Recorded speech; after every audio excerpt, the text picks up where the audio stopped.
देख करके ये जीव जंतु और मनुष्य ये मर जाते हैं। अब तो वो बेचारे पहाड़ पे बैठ के तपस्या करने लगे।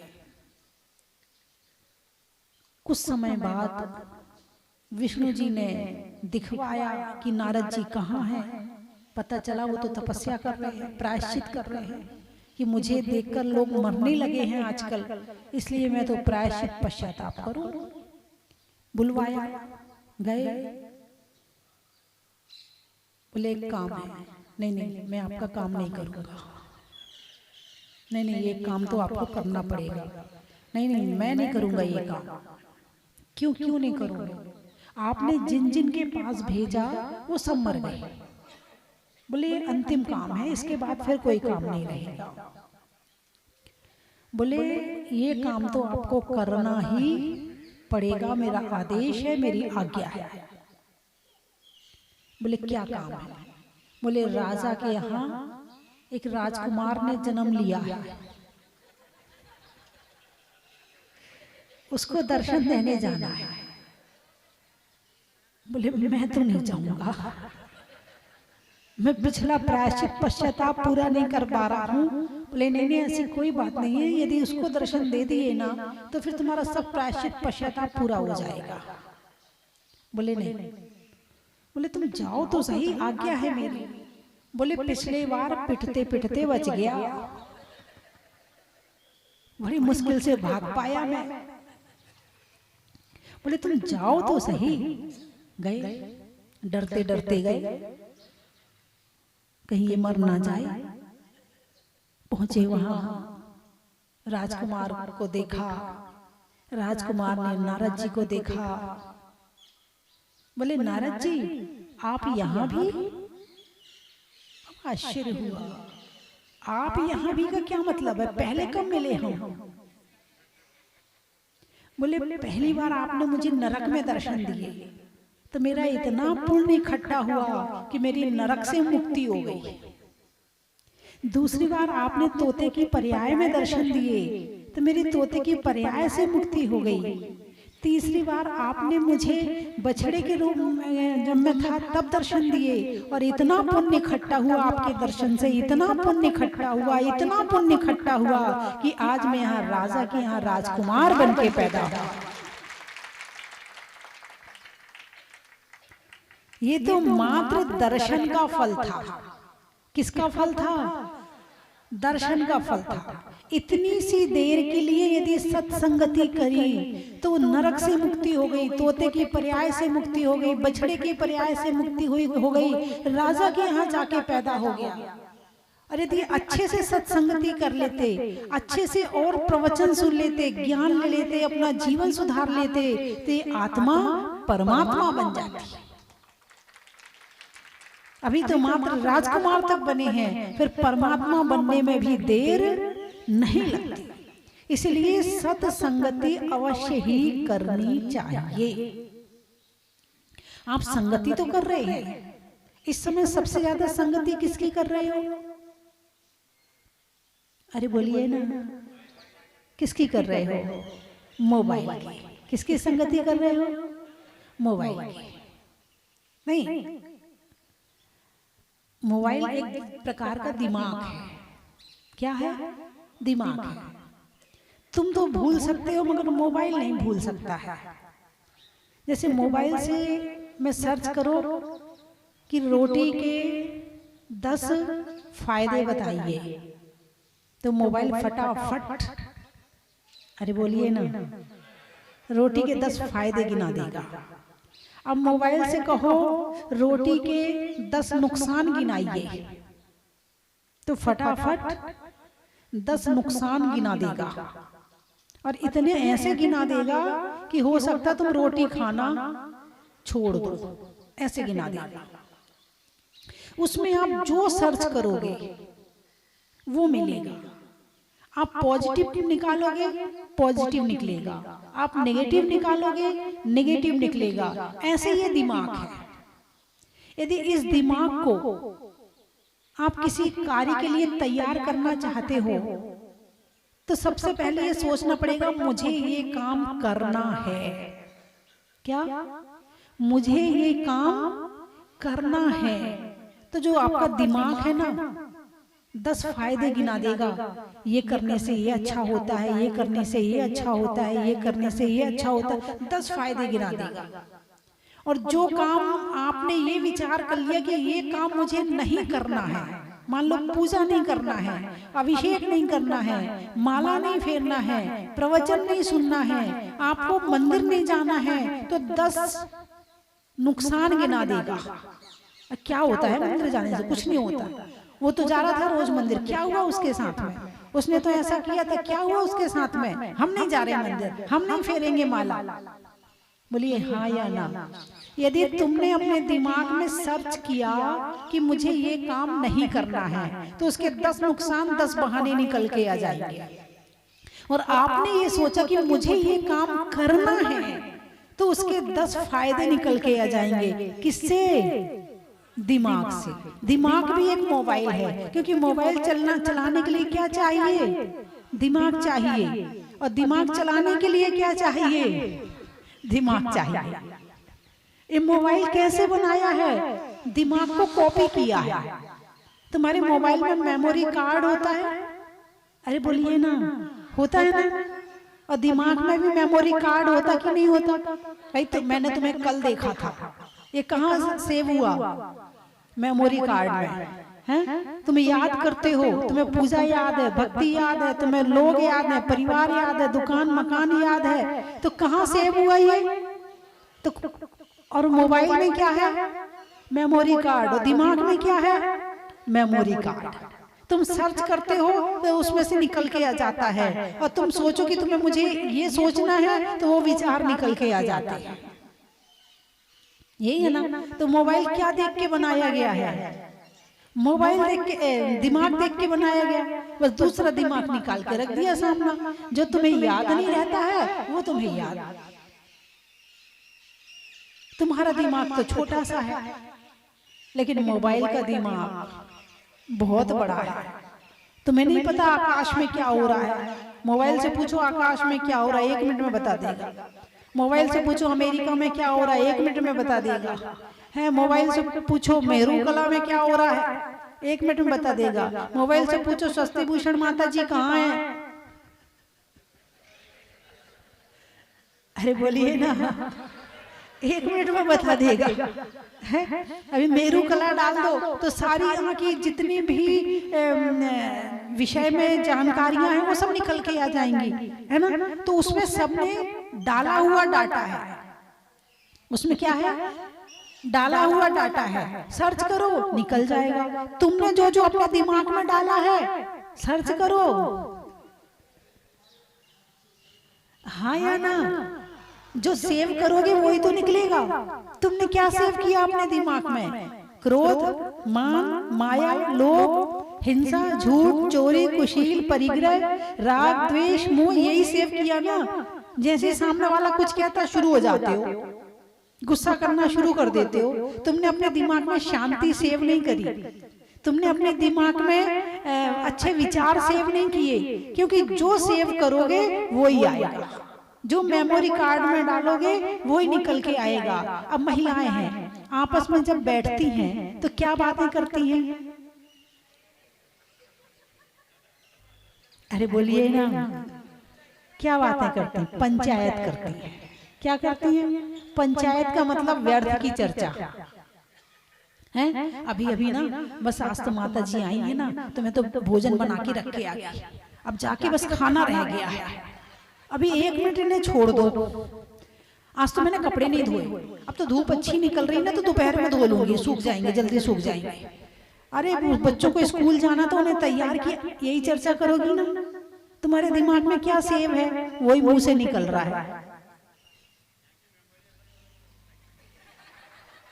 औरता की मेमोरी अलग होगी और पुरुषों की, इनसे राजनीति की चर्चा करवा लो, देखना वही आएगा। इस बार तो यही पार्टी आएगी, दूसरी नहीं आने वाली। नहीं ये नहीं आएगी, वही दूसरी वाली आएगी। यही करते हो ना, हैं? यानी आपने अपने दिमाग में सेव क्या किया है। मोबाइल में पहले डालना पड़ता है फिर निकालना पड़ता है, ठीक ऐसे ही हमारे दिमाग में पहले डाला जाता है फिर निकलता है। बचपन में जब छोटे थे आप, तो उस समय पर आप अपने मम्मी पापा को पहचानते थे क्या? कैसे पता चला कि ये मम्मी पापा हैं, ये चाचा चाची हैं, ये दादा दादी हैं, ये मौसा मौसी, कैसे पता चला? पहचान कराई ना, पहले मेमोरी कार्ड में डाला, पहले मेमोरी कार्ड में डाला, तभी तो पता चला कि ये चाचा चाची दादा दादी हैं। और नहीं डालते तो नहीं पता चलता। यदि उसी बचपन में भगवान से परिचय करवा दिया होता कि मम्मी पापा मैं हूं जरूर, लेकिन असली में तो तेरे भगवान ही हैं, सच्चे सुख का रास्ता तो यहीं से निकलता है। बेटा तू मंत्र पढ़, बेटा तू ध्यान कर, बेटा तू भक्ति कर, बेटा तू शास्त्र पढ़, उसको वहां से शुरू करवा देते तो उसके दिमाग में वही सेव हो जाता। लेकिन अब जो सेव किया है वही होता है। अब घर में मम्मी पापा है, झगड़ा करते हैं, करते कि नहीं करते? कितने पति पत्नी हैं जो झगड़ा नहीं करते? क्योंकि करने वालों में तो कोई हाथ उठाएगा नहीं करने वाले तो फिर भी उठा लेंगे। तो कितने पति पत्नी हैं जो झगड़ा नहीं करते?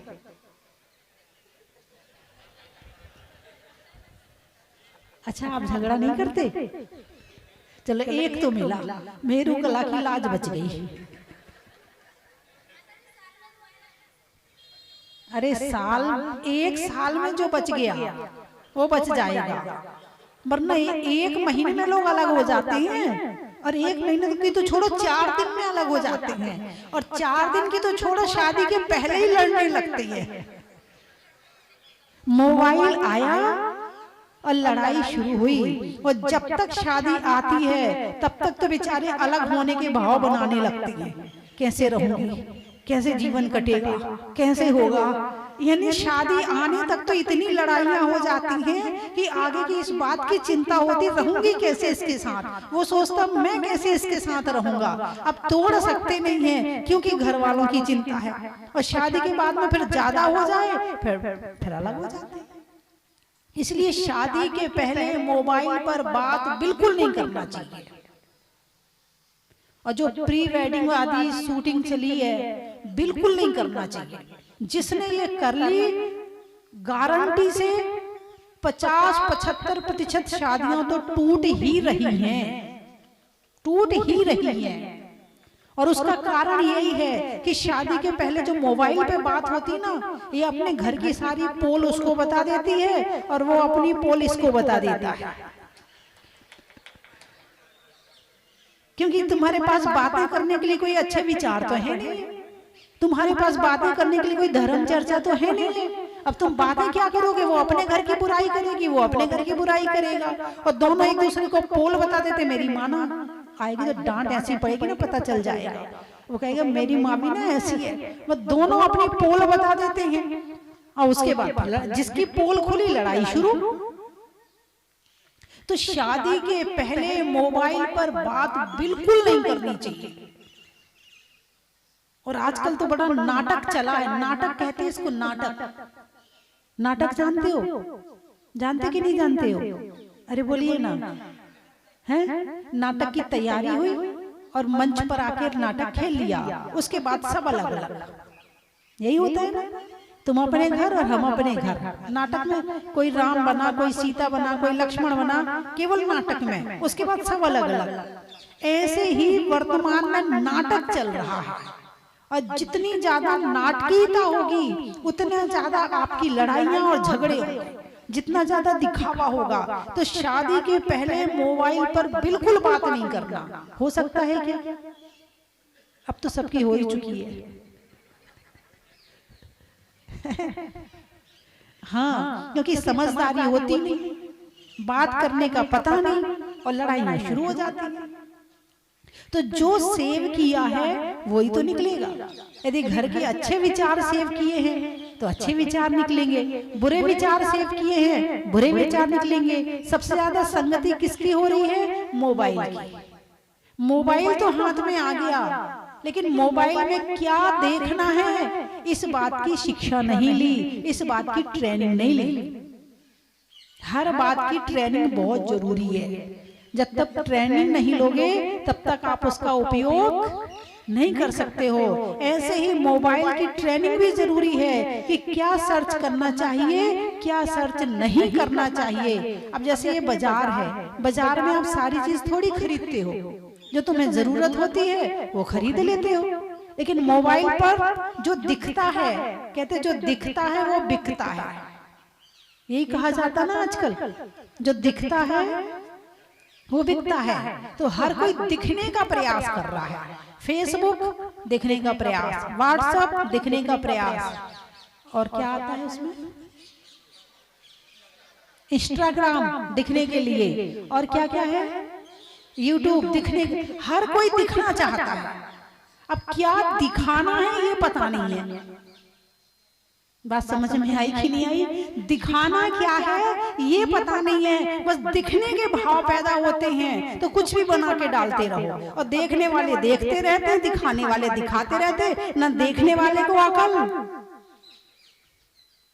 अरे बोलिए ना, है तो। और ऐसा नहीं कि उसमें अच्छी वीडियो नहीं, अच्छी वीडियो भी है, लेकिन तुम्हें सर्च करना तो आनी चाहिए कि तुम्हें क्या खोजना है उसमें से। एक होता है गुण, एक होता है दोष, एक होता है गुण, एक होता है दोष। तुम्हें गुणवान पसंद है या दोषवान व्यक्ति पसंद है? गुणवान। अब गुण और दोषों का विचार भी तो करना पड़ेगा कि गुण क्या होते हैं, दोष क्या होते हैं। जब तक गुण की परिभाषा नहीं पता होगी, दोषों की परिभाषा नहीं पता होगी, तो तुम उसे ग्रहण कैसे करोगे? बिन जाने ते दोष गुणन को कैसे तजिए गहिए। बिना जाने दोषों को ग्रहण और छूटना नहीं हो सकता। इसलिए गुणों को जानना भी बहुत जरूरी है। इसलिए बचपन में अपने बच्चों को गुणों से परिचय करवाओ, ताकि वो गुण ग्राही बने। अच्छी दिखने वाली हर चीज अच्छी होती है क्या? बोलिए, अच्छी दिखने वाली हर चीज अच्छी होती है क्या? एक बहू बहुत सुंदर है, बहुत सुंदर है, पूरे गांव में इतनी सुंदर बहू नहीं है, और एक बहू सुंदर कम है। अब दोनों बहुओं को देखना आप, और आपके घर की बहुएं हैं दोनों, सुंदर बहू को बड़ा अहंकार, मेरे बराबर कोई सुंदर नहीं है।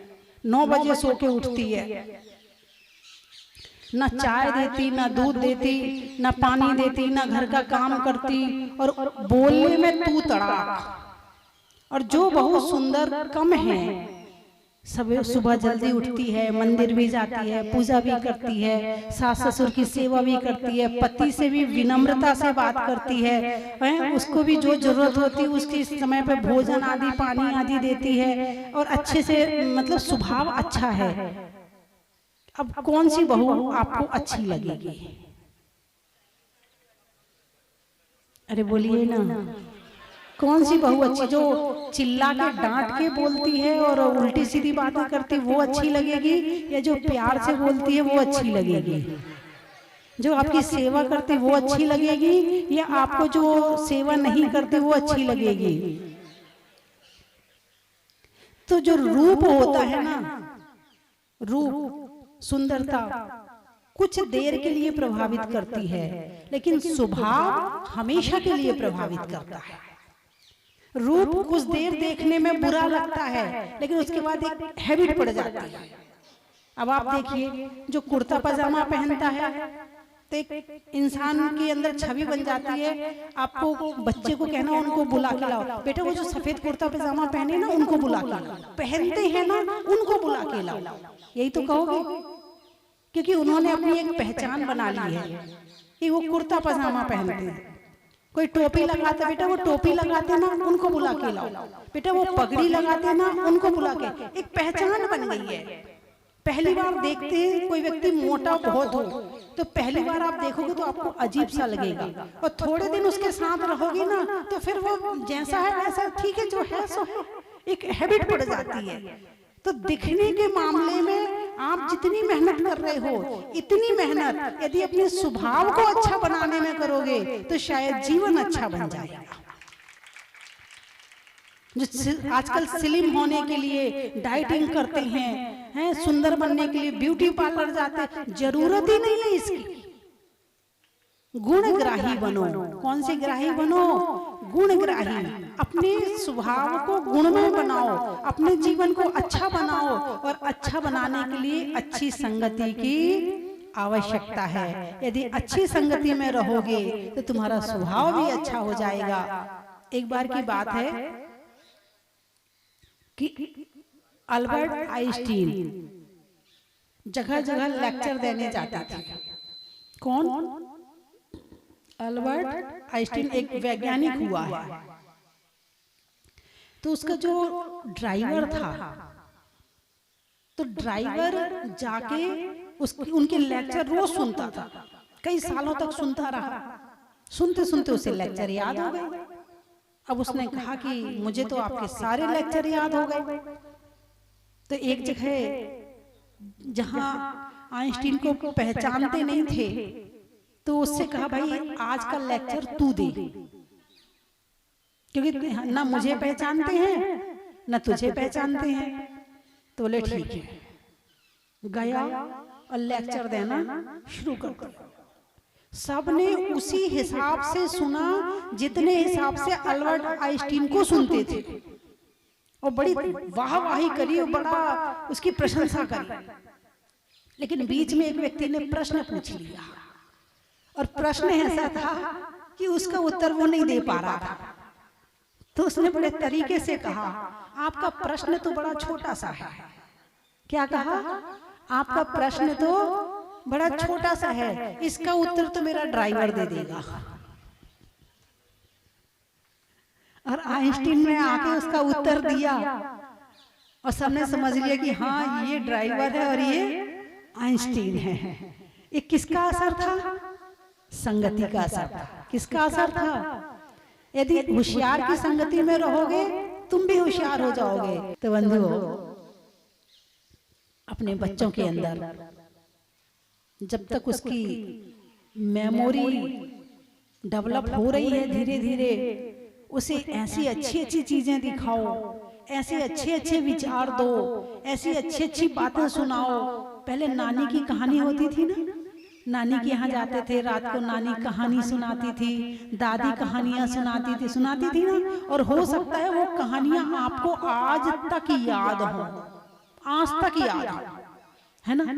और अब ले बेटा मोबाइल, अपने आप ही सुन ले। तो अब लोग कहते, लोग मुझे याद रखें। अब याद कैसे रखें? दादी को याद करते थे कहानी से, नानी को याद करते थे कहानी से, अब कहानी सुना रहा है मोबाइल, तो मोबाइल को याद रखेंगे? तुम्हें कैसे याद रखेंगे? भाई माँ को याद रखते थे। मेरी माँ जब तक मैं मंदिर से नहीं आ जाता था मुझे चाय दूध नहीं देती थी, याद रखते थे। अब ऐसी माई खुद ही नहीं जा रही मंदिर। अब जो माँ खुद ही मंदिर नहीं जा रही, खुद ही धर्म नहीं कर रही, खुद ही पूजा पाठ नहीं कर रही, अब माता पिता को माँ बच्चे क्या याद रखेंगे? पहले के बच्चों को अपने माता पिता के प्रति बड़ा सम्मान और श्रद्धा होती थी। अब वो माता पिता वैसे नहीं रहे, वो खुद ही मॉडर्न बने घूम रहे हैं, खुद ही रील के चक्कर में अपने बच्चों को और फंसा रहे हैं, खुद भी फंस रहे हैं और बच्चों को भी फंसा रहे हैं। ऐसी दिखावा की और नाटक की जिंदगी थोड़े समय अच्छी लगती है, रियलिटी तो हमेशा के लिए अच्छी लगती है। इसीलिए सत्संगति, कौन सी संगति करना है? सत्संगति करना चाहिए, और सत्संगति से जीवन अच्छा बनता है। और ऐसा नहीं कि मोबाइल में सत्संगति नहीं है, मोबाइल में अच्छी चीजें भी है। मैं ये नहीं मना करी कि उसमें अकेले खराब चीजें नहीं, अच्छी चीजें हैं, उसमें सर्च करने वाला चाहिए। जैसे मंदिर जाओ तो रास्ते में मार्केट पड़ता है, इधर मिठाई की दुकान, इधर खिलौनों की दुकान है, इधर कपड़े की दुकान जो बाहर टंगे हुए हैं बड़े सुंदर सुंदर तुम्हें देखने के लिए हैं, और तुम्हारे एक कार की दुकान, एक इसकी दुकान, एक उसकी दुकान, एक ज्वेलरी की दुकान। अब तुम जाते हो मंदिर, कहाँ जा रहे हो? मंदिर जा रहे हो। अब तुम नीचे देख के तो चलोगे नहीं, कभी इस दुकान को देखोगे, कभी उस दुकान को देखोगे तो जी ललचाएगा। कभी सोचोगे गाड़ी खरीदना है, कभी सोचोगे कपड़े खरीदना है, कभी सोचोगे ज्वेलरी खरीदना है, कभी सोचोगे मिठाई खरीदना है। तो मंदिर जाने के जो भाव होते हैं ना, अरे बोलिए ना, वो कम हो जाते हैं। ऐसा हो सकता कि नहीं हो सकता? हो सकता है। अब आपने मन में विचार किया कि मुझे मोबाइल में यूट्यूब में स्वस्ति भूषण माता जी के प्रवचन सुनने हैं। अब आपने खोला मोबाइल, अब ऐड आ गई किसी और चीज की, दिख गया कोई और, गई स्वस्ति भूषण माता। ऐसा ही होता है कि नहीं होता? ज्यादातर बच्चे पढ़ाई करने बैठते हैं, बस एक रील देख लें, उसके बाद पढ़ाई कर लेंगे, एक ऐसा कर लें, फिर पढ़ाई कर लेंगे। वो करते करते करते करते आधा घंटा निकल जाता है। जिस उद्देश्य को लेकर मोबाइल में बैठे थे वो उद्देश्य खत्म हो जाता है। इसीलिए किताबों से ही पढ़ाई करनी चाहिए, मोबाइल से पढ़ाई नहीं करनी चाहिए। प्रवचन भी साक्षात सुनना चाहिए, ठीक है।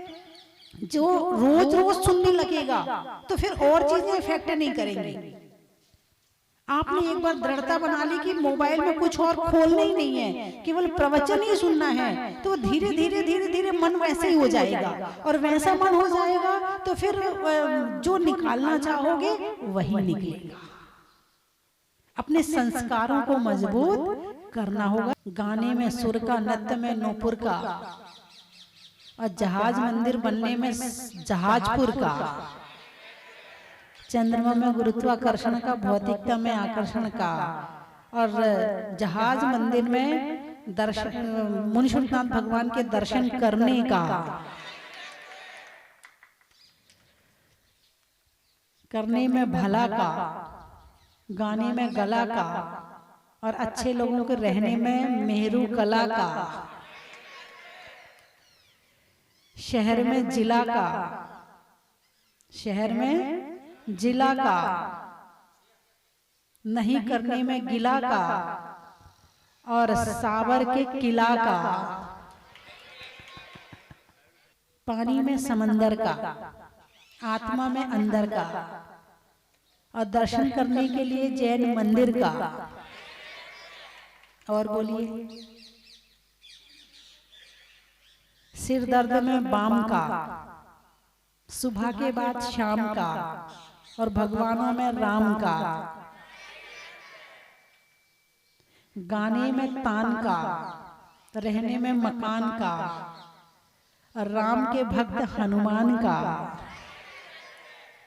सब्जी में जीरा का, रत्नों में हीरा का, तीर्थंकरों में महावीरा का, चलने में पात का, मित्रों में साथ का, तीर्थंकरों में मुनि सुब्रत नाथ का। जहाजपुर वाले, सर्वप्रथम जहाजपुर वाले श्री मुनि सुब्रत नाथ भगवान जी के चरणों में कोट कोट नमन। माता जी स्वस्ति भूषण माता जी तीर्थ प्रणेता, उनके चरणों में सादर बंदामी बंदामी। सभी आर्यिका संघों के चरणों में बंदामी। और बहुत ही अच्छा सुखद अनुभव हो रहा है यहाँ आके। और मैं जितना मुझे महसूस हो रहा है कि मैं अपने भाव भी व्यक्त नहीं कर पा रहा हूँ, उतना अच्छा महसूस हो रहा है मुझे। और सारी बहुत बढ़िया ही व्यवस्था है और भगवान जी का आपसे किया जो आनंद आया है। चाहूँगा आप भी आए एक बार जरूर इस तीर्थ पे और आनंद लें। माता जी की जो इतनी मेहनत का परिणाम है और इतना सुखद अनुभव होगा आपको जैसा मुझे हो रहा है। धन्यवाद। उपस्थित सभी महान भावों को जय जिनेंद्र। अभी हमारा सौभाग्य प्राप्त हुआ ग्वालियर से यहाँ पूजन विधान करने का। श्री विकास कुमार जी, श्री विनोद कुमार जी, इनके परिवार के साथ यहाँ के दर्शन पूजन अभिषेक करके बहुत आनंद आया, बहुत अच्छा लगा। और आप लोगों ने भी, ये आपका सौभाग्य है कि माता जी स्वस्ति भूषण जी यहाँ पर उन्होंने जो कुछ कार्य किया है, मैं पहली बार यहाँ आया हूँ और देख रहा हूँ, मुझे बहुत अच्छा लगा। और मैं चाहता हूँ, मेरी भावना है कि इसी प्रकार से और भी कार्य करती रहें, जिनसे कि समाज को एक नई गति मिले, नया एक मार्गदर्शन मिले और धर्म से जुड़े रहें। इसी भावना के साथ माता जी के चरणों में वंदनामी। और हमारे यहाँ शादी का त्यौहार चल रहा है और हम 6 परिवार सहित, जैसे संजय जी, दिलीप जी, पवन जी दगड़ा, सर्वेश जी, समस्त परिवार आए हुए हैं सबका। और यहाँ आके बहुत अच्छा लगा, बहुत अच्छी व्यवस्था है, माता जी का बहुत अच्छी व्यवस्था है। बहुत बहुत धन्यवाद। सभी व्यवस्था बिल्कुल सुव्यवस्थित, बहुत ही शानदार व्यवस्था थी। और ऐसे भगवान के चरणों में आकर हम आज हमारा पूरा परिवार धन्य हो गया है। बोलो मुनि सूरतनाथ भगवान की जय। बंधुओं, ये इसके विषय में कुछ भी कहना और मतलब सूर्य के आगे दीपक दिखाने के बराबर होगा। जहाजपुर अपने आप में एक इतिहास रच रहा है और रच चुका है। इसके बारे में शब्दों में कुछ भी कहना नामुमकिन है। 2013 की घटना और ये 7-8 सालों, 9 साल, 10 साल में कहाँ से कहाँ, इससे बड़ा अतिशय शायद ही कोई विश्व में आपको दूसरा देखने को मिलेगा। और इस प्रतिमा के बारे में और इस स्थान के बारे में जो कुछ भी कहूँ बहुत कम होगा। मैं तो सर्वप्रथम एक बार यहाँ आया था, माताजी सवेरे 4 बजे के करीब मैं इन किया था, तो माताजी ने गेट खोली थी, उस समय पहली मुलाकात हुई थी और भगवान के दर्शन, इस प्रतिमा के दर्शन करके हम लोग धन्य हो गए थे। जहाजपुर में करीब 5-7 सालों से आ रहा हूँ और यहाँ पर जब भी आता हूँ तो मुझे प्रभु की ऐसी अलौकिक छवि दिखती है। ऐसा लगता है मानो प्रभु सामने साक्षात बैठे हों। तेरे दर के आगे बाबा मेरा एक घर हो जाए, जब खिड़की खोलो तो तेरा दर्शन हो जाए। नजदीक रहेंगे बीरा तो आना जाना होगा, नजदीक रहेंगे बाबा तो आना जाना होगा। मेरा बाबा हम दोनों का बस एक ठिकाना होगा, नजदीक रहेंगे बाबा तो आना जाना होगा। जब अभिषेक होगा तेरा, जब भजन करे कोई, मुझको सुनाई दे जाए। जब खिड़की खोलो तो तेरा दर्शन हो जाए। स्वस्ति धाम आके मुझे बहुत ही अच्छा लगा। 5-7 बार मैं आ चुका हूँ। 5-7 बार जितनी बार आया हूँ उतनी बार शांति धारा की है। ये स्वस्ति धाम से भी ज़्यादा स्वर्ण धाम बन गया है और हर व्यक्ति जो राजस्थान आता है, चाहे विदेश से आए, चाहे पूर्वोत्तर से आए, चाहे साउथ से आए, जहाजपुर का प्रोग्राम पहले 1 नंबर यहाँ आने का बनता है। आजकल पहले महावीर जी, दूसरी जगह महावीर जी और जहाजपुर, ये दोनों जगह के दर्शन हम लोग बहुत करते हैं। यहाँ जो इंतजाम माता जी ने किया है, मैं क्या डायरेक्टर जनरल जो इंजीनियरिंग के ने जो बनाया है, अपने सारे तीर्थ धाम में जहाँ जाते हैं, जो बनावट माता जी ने यहाँ की है, मैं तो कहता हूँ बड़े बड़े इंजीनियर फेल हो गए हैं सारे के सारे।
थाल को सजाओ रे आज, रत्नों की थाल को भर लाओ रे आज।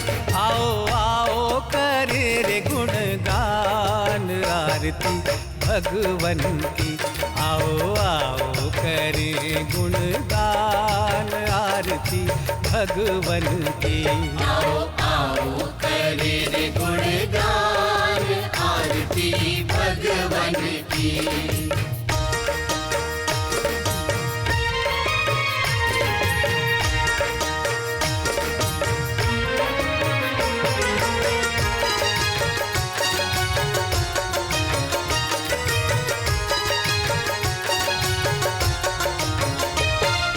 पिता सुमित्र के राज दुलारे, माँ पद्मा जी के नैनों के तारे। पिता सुमित्र के राज दुलारे, माँ पद्मा जी के नैनों के तारे। राजगृही में जन्म लियो आप, राजगृही में जन्म लियो आप। आओ आओ मनाए खुशी आज आरती भगवन की। आओ आओ करे रे गुणगान